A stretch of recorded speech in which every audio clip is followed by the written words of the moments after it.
Murder mystery દર્શાવતી psychological અને suspense thriller film ભ્રમ 23મી મે 2025થી સિનેમાઘરોમાં રિલીઝ થઈ રહી છે. મર્ડર મિસ્ટ્રી દર્શાવતી સાયકોલોજીકલ અને સસ્પેન્સ થ્રિલર ફિલ્મ ભ્રમ 23મી મે 2025થી સિનેમાઘરોમાં રિલીઝ થઈ રહી છે. હું ઇકબાલ ફિલ્મના મેકર્સ દ્વારા ભ્રમ ફિલ્મ રજૂ કરવાઈ છે.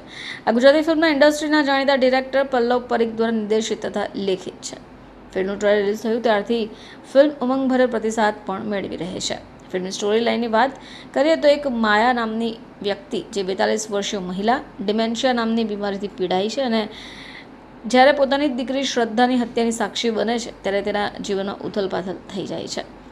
ગુજરાતી સિનેમાને આ પ્રકારની થ્રિલર ફિલ્મ હજી સુધી નથી આવી, પરંતુ એક બેન્ચમાર્ક પણ સેટ કરી શકે તેવું કહી શકાય. ફિલ્મના ડિરેક્ટર અને રાઇટર પલ્લવ પરીખે જણાવ્યું કે મોટાભાગના લોકો સસ્પેન્સ થ્રિલર મર્ડર મિસ્ટ્રી ધરાવતી સિરીઝ જોઈ છે, તો ગુજરાતી ફિલ્મ તરીકે કેમ નહીં, એમાં પણ ગુજરાતી ભાષામાં આ પ્રકારની ફિલ્મ જોવા મળે તો અચૂકપણે નિહાળવી જોઈએ. ફિલ્મની સ્ટોરી થોડી યુનિક છે, પરંતુ નિર્માતાઓને ફિલ્મનો પ્રચાર કરવાની રીત પણ અલગ છે. જોકે આ ફિલ્મના સ્ટારકાસ્ટ સુરતની મુલાકાતે પધાર્યા હતા.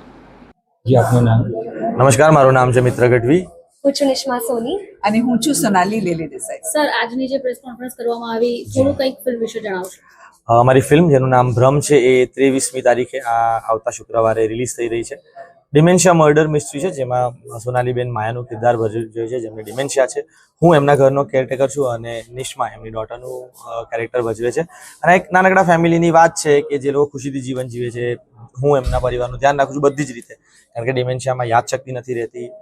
નિશ્મા નાની દીકરી છે, એટલે આ 3 જણાનું જીવન છે અને એમના જીવનમાં એક દિવસે અચાનક એક એવી ઘટના ઘટે છે જેને કારણે એ લોકો મુશ્કેલમાં મુકાય છે. એક સામાન્ય પરિવાર મુશ્કેલમાંથી બહાર આવવા શું કરી શકે એની આ વાર્તા, અને એમાં આવે છે એક પોલીસ ઓફિસર જે અભિનય બેંકર જે કિરદાર ભજવે છે, જે રૂથલેસ છે, જેમને કંઈ પડી નથી, જેમને એવું છે કે મારે કેસ સોલ્વ કરવાનો ગમે તે થઈ જાય. તો એ બહુ વધારે મુશ્કેલીમાં મુકાય છે. એક નાનું પરિવાર આવી મુશ્કેલીને કઈ રીતે પાર પાડી શકે એની વાર્તા એટલે ભ્રમ. ગુજરાતી ફિલ્મ અને હિન્દી ફિલ્મ વચ્ચેનો કોઈ અંતર ખરો? ના, અપાર્ટ ફ્રોમ બજેટ મને કંઈ નથી લાગ્યું. મેં બે ઇન્ડસ્ટ્રીમાં કામ કર્યા પછી જ હું આ સ્ટેટમેન્ટ આપું છું. આપણે એટલા જ સક્ષમ, એટલા જ સારા કામ કરી રહ્યા છીએ. ત્યાં મોટું બજેટ છે, અહીંયા આપણે ગુજરાતમાં ફિલ્મો રિલીઝ કરીએ છીએ. એટલે ઓડિયન્સને તમારે રિક્વેસ્ટ કરવાની મેસેજ તો હું શું આપી શકું? હું એમને કહીશ કે પ્લીઝ અમારી ફિલ્મ જોવા જજો. અમે બહુ મસ્ત પિક્ચર બનાવી છે. 100% તમને એન્ટરટેનમેન્ટ આપીશું 2 કલાક. સર, તમને અત્યાર સુધી બધાએ કોમેડી તરીકે જોયા છે, તમારા કિરદાર કોમેડીના રહ્યા છે, ખૂબ પસંદ પાડ્યા છે દર્શકોએ. શું લાગે છે આ વખતે આ જે ફિલ્મ છે થોડું સિરિયસ પાત્ર લાગે છે, શું તમે કંઈક ચાન્સ લીધો છે? શું લાગે છે? મને વિશ્વાસ છે, કારણ કે આની આગળની ફિલ્મોમાં જ્યારે પણ મેં કિરદારો બદલ્યા છે, ઇકબાલ હોય કે ગુજરાતી મેટ્રીમની, એમણે ખૂબ પ્રેમ આપ્યો છે. કારણ કે ઓડિયન્સને વિષય શું છે એમાં મને લાગે છે રસ હોય છે, જે અમે પીરસી રહ્યા છે. અને એમણે મને આટલા 10 વર્ષમાં એટલો પ્રેમ આપ્યો છે કે મને જરાય ચિંતા નથી. નમસ્કાર, હું છું નિશ્મા સોની. આ ફિલ્મના કેરેક્ટર વિશે થોડું કંઈક જણાવો. અમારી ફિલ્મ ભ્રમ 23મી મીના રોજ રિલીઝ થઈ રહી છે. આ ફિલ્મમાં હું શ્રદ્ધાનું કેરેક્ટર પ્લે કરું છું. શ્રદ્ધા માયાની દીકરી છે, 14 વર્ષની છે અને એની મમ્મીને ડિમેન્શિયા છે. એની મમ્મીને કંઈ યાદ નથી રહેતું, એટલે 14 વર્ષની દીકરી જેટલી ઇનોસેન્ટ હોય એટલી જ ઇનોસેન્ટ શ્રદ્ધા છે. પણ કેમ કે મમ્મીને આવી બીમારી છે એટલે એને બહુ જ મેચ્યોરિટીથી એની મમ્મીનો સાથ આપવો પડે છે અને એ એના કેરટેકર મિહુલ સાથે એની મમ્મીને સાચવે છે. અને જેવી એક 14 વર્ષની ઇનોસેન્ટ છોકરી હોય, બસ એ શ્રદ્ધા છે. તમે આના પહેલા કોઈ પાત્ર ભજવેલા ખરા? હા, આની પહેલાં મારી પહેલી ફિલ્મ હતી મૃગતૃષ્ણા, જેમાં હું તારાનું કેરેક્ટર પ્લે કરતી હતી. એ રિલીઝ થઈ હતી 2022માં અને અત્યારે OTT પ્લેટફોર્મ્સ પર અવેલેબલ છે. સવાલ.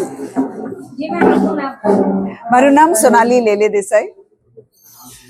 આ પાત્ર વિશે તમે થોડું જણાવશો?